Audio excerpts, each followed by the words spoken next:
Good afternoon, everybody. I am Maya Luria with TMC for Seniors, and today we are going to be talking about how to keep you safe in your home by preventing fires. I have Cecilia Mendoza and Amaris Vasquez with us today. They are with Tucson Fire's Life Safety Education Division, and they know everything there is to know about how to keep you safe in the event of a fire. And this is what they do. They will go into your home and they can do inspections to see and make sure that you aren't at risk, along with several other areas that could be a risk for you as well besides fire. So welcome. Thank you. Thanks for having us. We're really excited to share this information with everybody. Good. So we'll go ahead and jump into the presentation, and then afterwards, you may be watching us either on TMC for Seniors Facebook page or on our TMC YouTube Live this afternoon. So either one of those, feel free to leave any questions you might have, and we will get those answered at the end for you. Okay? Good. All right. Let me open this one. Are we good to go? Can you see it?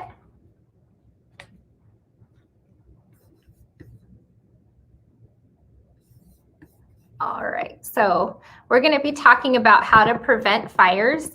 This presentation is given to us by the National Fire Protection Association, NFPA, and we're going to go ahead and give you 8 tips to prevent fires. So here we go. So as we all know, fire is fast, it spreads quickly, it can hurt you or somebody you love, and it can also be deadly. So I'm going to share some fire facts with you. The first thing I want to share with you are fires are a leading cause of unintentional injury deaths in the U.S. Many fires occur in the home without working smoke alarms. And often these alarms are present, but we usually do not see any batteries in the alarm, or those alarms have been disconnected. Most victims die from inhaling smoke or toxic gases, and older adults are 3 times more likely to die in fires than younger adults, and the death rate increases with age. So as you can see, there's quite a bit of causes to fire deaths in older adults, but the leading ones are smoking, heating equipment, and cooking equipment. Then you can see as well that there's some electrical fire causes, some candles, intentional, and then the unknown is there as well. But the main one for fire deaths in older adults is caused by smoking. Now, the leading causes of fire injuries for older adults over age 65 is cooking, smoking, heating equipment, electricity, candles. And as you can see, cooking is the leading cause of fire injuries among older adults. So fire is the leading cause of death, and cooking, kitchen fires, is the leading cause of fire injuries. So fire message number 1. We're not here to tell you not to smoke. You're all adults, but if you do smoke, smoking outside is recommended. You want to use deep, sturdy ashtrays. Make sure you wet the cigarette butts and ashes before throwing them into a trash can. Never smoke in bed, and never smoke if medical oxygen is being used in the home. Actually, there was 220 reported home fires in 2007 through 2015. 77 associated deaths per year with people smoking on medical oxygen. So you want to make sure that you never ever smoke if there's medical oxygen. And something you can think about is if you are not a smoker, but you live with a smoker, making sure that you ask them to smoke outside the home. There's so many things in your home that can burn. So that's important. That's message number 1. Now that the weather is changing, some of us like to use a space heater. Just be very, very careful. You want to make sure that you give space heaters at least 3 feet of space all the way around them. We recommend that you plug the space heater directly into a wall outlet and that you never ever use an extension cord or power strip. Also, consider getting a heater that's designed to turn off if they tip over. So never leave your space heater unattended. Unplug it when you leave the room or you go to bed. All right, fire message number 3, you want to stay in the kitchen when you're frying food. Never ever leave your cooking unattended. Take a look at the shirt you're wearing right now. Do you think it's appropriate to be cooking with that type of shirt on? You want to think about wearing a short t-shirt or form-fitting sleeves when you're cooking. Anything that drapes that could get caught on the flames of your stove or next to the stove top, you want to stay away from those while you're cooking. Using oven mitts to handle hot pans, and making sure you know what to do if there's a grease fire. So for example, if you're cooking with oil or with grease and it catches on fire, you want to make sure that you have the lid to that pan or that pot nearby. You use an oven mitt to put it on top of the pan, and then you want to turn off the stove, turn off the burner, okay? Don't ever put any type of water or liquid on there because it can make that fire grow. And then another caution is to not cook if you are maybe taking a certain medication that makes you drowsy, or any type of, if you're, had some cocktails and maybe you're getting a little sleepy, you want to make sure that you don't cook that night. One thing that we recommend is using a timer. If you are going to cook something that takes a bit of time, just have a timer which constantly reminds you to go back and check for the food that you have cooking on the stove or in the oven. So now we're going to talk about stop, drop, and roll. If your clothes catch on fire, you don't want to panic. You don't want to run. You want to stop, drop gently to the ground, and cover your face with your hands. Roll over back and forth to put out the fire. Now, if you are unable to do this, you want to make sure that you get a blanket or towel to smother the flames, so pat the flames out. And make sure you use cool water for about 3 to 5 minutes to cool a burn, and you want to make sure you get medical attention right away. Smoke alarms save lives. You want to make sure that you have a smoke alarm in every bedroom of your home and in the common area like a hallway. Make sure that these alarms are up to date. All smoke alarms expire. After 10 years, even hardwired alarms need to be replaced.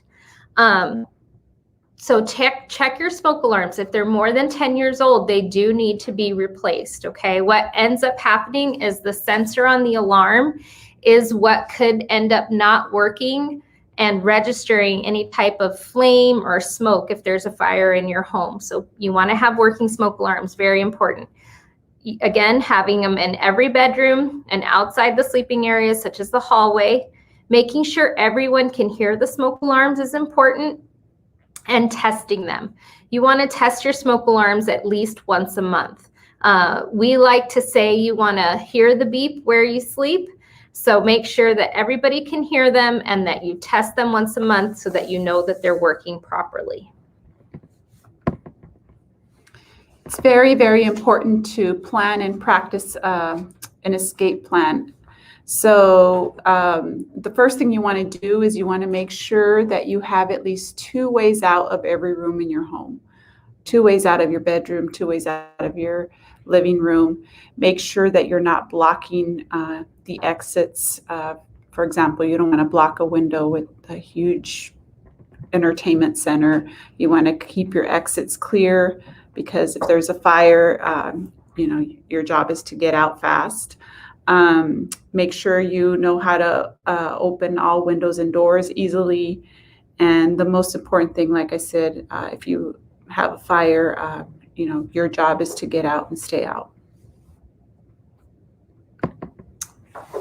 Fire message number 7 is to know your local emergency number. Here it's 911. You always want to make sure that you have escaped the fire and then call 911. Getting to a meeting place outside away from your home is important.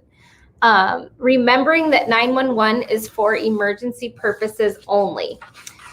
You don't want to use it to report a neighbor's barking dog or a power outage, or if you have maybe a cold or flu symptoms that can be answered by your primary care physician. You want to save 911 for emergencies.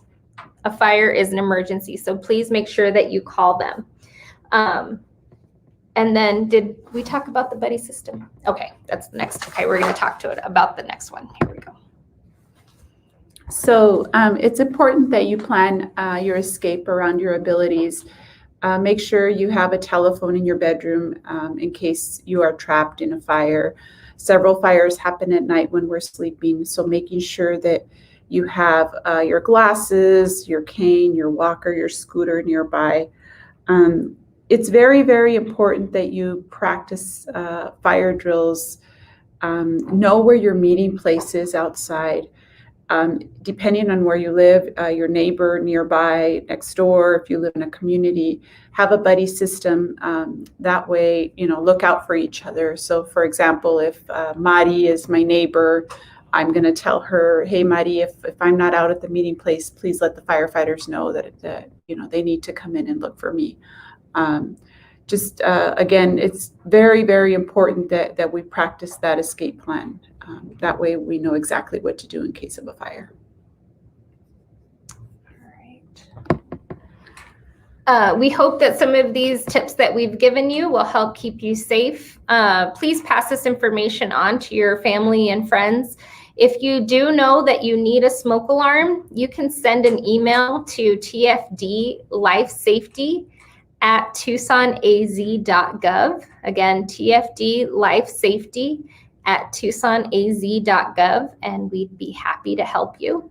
One thing that we just want to cover really quick is if you're ever in a room that's filled with smoke, you want to stay low underneath the fire and the smoke because the good air is down low. You don't want to stand up and breathe that smoke in. So remember to stay low. If for any reason you're trapped inside of a room, you can put a towel underneath the door jamb there and then go to the window and start making lots of noise if you're not able to get out at your window so that our firefighters can find you quickly. Thank you so much. So I actually have a couple of questions that came in, and one of them is actually about sort of what you were just talking about with the towels. Do you want to wet those towels down before you use them during a fire? Is that would that help to maybe suppress a fire, or do you want to keep them dry? You can wet them and put them down. What we always like to say though is before you get stuck in a room like that, where you're in that situation, making sure you have those smoke alarms, because once those smoke alarms go off, you'll have about 2 to 3 minutes to get out where it's not going to be a situation that you can't get out of a room. But if you do need to use a towel, you can wet it and then just put it down at the bottom. And always remember to close before you doze. Close your bedroom door at night before you go to sleep. The fire, less smoke will come into your bedroom. So. And that's something I've never done, right? I've always kept my door open. So that's good information to know. I know we're talking about smoke detectors and the 10-year, sort of that 10-year rule, right? And that's really an important piece of information here. How can you tell if your smoke alarm is more than 10 years old? Is there any kind of a date on them, or how would you be able to know? So you can actually take off the smoke alarm, and on the back there's a printed date. And if it's 10 years past that printed date, you want to make sure that you replace the alarm. Oh, great. Okay. Now, what if you don't know if your smoke detector is working any longer because for instance, it's up so high on a ceiling that you can't reach. What would be the best way to check that if you're not able to check it monthly? Well, if you have a family member or somebody that comes over, we don't want you climbing up on a ladder or step stool, and they can check it for you. We do recommend that they check it. Testing it, sometimes people we've seen get a broomstick and just kind of hold that button down to test it once a month. But if you don't have anybody that can check your smoke alarms, you can email TFD Life Safety at TucsonAZ.gov, and we'll try to get somebody out there to take a look at your alarms. And if you're in need of alarms, if you need help installing the alarms, we can definitely help you out. Okay, so when somebody is putting in alarms, let's say we have a building that doesn't have any alarms, what are you looking for as far as number of alarms that you'd be putting into a house? So it goes by however many bedrooms you have plus one. So if you're in a 3-bedroom house, you're going to get 4 alarms. You'll get 3 alarms for each bedroom and then 1 for the hallway. Okay. So that the outside common area can hear the alarm. Okay, great. And can you tell us a little bit more about, I know you will come out and install an alarm if somebody needs assistance with doing that or getting an alarm. And I know I've put it up a couple of times today, the information to contact you if somebody is in need of an alarm. But can you tell us a little bit about the other things that you might do if you were to go into a home? Sure, we do kind of an exit drill breakdown with a family member, with individuals, just looking to make sure they have 2 exits out of each room if it's possible. We also help them check all the windows and doors. Sometimes they'll have painted a room and not notice that they've actually painted their window shut. So, that's one of the exits that we want to make sure that they can get out of if it's possible.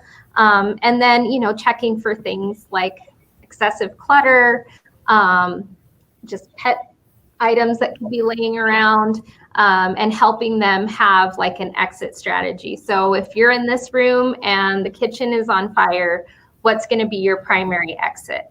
And then making sure that they have an allocated place outside the home as their meeting place. Sometimes we'll meet with neighbors that are like living in an independent living facility, and they'll become like the buddy system like Cecilia was talking about. So if they get to the meeting place and their buddy's not there, they can let the fire department know, hey, I have a friend who's in apartment 1A. They would have been here, so can you please check for them? So that way they start looking out for each other as well. We also remind them to unplug small appliances when they're not using them, like their cell phone charger, toaster, coffee pot. Basically, being extra careful with candles in the home, not leaving them unattended, or placing them on a table where maybe a pet or a child can knock them over and start a fire. So just some, general safety tips that we provide them with. And is there anything for somebody who might be living in a 2-story home? Do you recommend, I guess you can invest in like some sort of a ladder that you could head down. What do you recommend for somebody that may be on the 2nd story and a fire starts? So those ladders do take practice. You want to make sure that you practice with them before they sell them at Home Depot and things like that. But what we would recommend if they're living on the 2nd floor, the elevators are not going to be working during the fire. So if they're not able to get down from the stairs on their own, making sure that they get to that window and make noise. Sometimes even letting management know, I'm not going to be able to get down because I'm in a wheelchair and I need the elevator. So doing that bit of pre-planning with the manager of whatever apartment or building that they live in is important. But practice helps to at least give you the peace of mind that you know what you're going to do in case of a fire. So we don't necessarily like recommend going out and getting the ladder unless it's something that you're able to practice often. Of course. Yeah. Yeah, and obviously fire drills, we have fire drills for a reason, and that is to keep people safe. And so, you know, it's just knowing what to do in the event that there is a fire. And so that's great information. I think having a buddy system, so that at least we're able to share, you know, this person's not here. Could you please make sure that they get out okay is super important. So. And taking part in those fire drills is important too, because sometimes we'll hear, oh, I know, you know, I already know what to do, or it's too hot outside, I don't want to do a fire drill. Right. Always take part in those. It's really important. It's just a drill. Well, thank you. Yes. So if you ever have any if you ever need assistance from Tucson Fire's Life Safety Education Division, please feel free to go ahead and send them an email. Their contact is tfdlifesafety@tucsonaz.gov. They have been instrumental in replacing smoke detectors to keep people safe in their homes. And also, I know they came out and they helped us with our fall prevention. So they were able to identify different things within the home that could be a fall hazard for somebody. So you've provided such great information today. I want to thank you for being here and for sharing with us on this important topic. Thanks for having us. Thank you. Thanks.